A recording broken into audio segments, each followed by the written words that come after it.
শুভ সকাল সবাইকে। তো কালকে রাত্রে 8টা বেজে গেছে বাড়ি আসতে আসতে, মানে বাড়ি পৌঁছাতে। এসে তো প্রচণ্ড রকম টায়ার্ড ছিলাম যাকে বলে, তাই সকালে স্নান করলাম।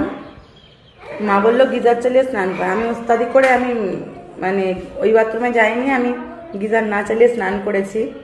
মনে হচ্ছে মাথা কেটে বেরিয়েছে, শ্যাম্পু করেছি, মনে হচ্ছে মাথা কেটে আমার বেরিয়ে যাচ্ছে, এত ঠান্ডা। আসলে কি শীতকালে থাকা হয় না, ঠান্ডাটা অনুভব করতে পারি না। আর ওখানে দুবাইতে তো এত ঠান্ডা পড়ে না, তো ঠান্ডা পুরো মনে হচ্ছে কাঁপছে এরম করে। আদিও স্নান করে পুরো লাফাচ্ছে, তো গরম জলে স্নান করেছে। তো এখন এই সকালবেলায় রুটি খাওয়া হচ্ছে। যাব বড়দির বাড়িতে, বড়দির বাড়িতে পরিষেবা আজকে।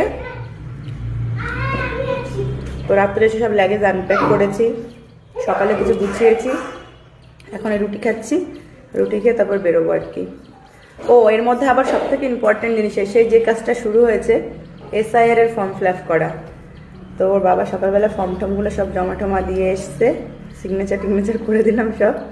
SIR গুরুত্বপূর্ণ জিনিস, আমরা যেহেতু ভারতীয় ভোটাধিকার আমাদের একটা গুরুত্বপূর্ণ জিনিস আর কি। তো এই যে রুটি, কে কে খাবে? রুটি, বাঁধাকপি ভাজা, আর হচ্ছে ডিম আলুর ঝোল। তো এখনই খাওয়া দাওয়া হচ্ছে। সবাই ভালো থেকো, প্রচণ্ড ঠান্ডা ইন্ডিয়াতে।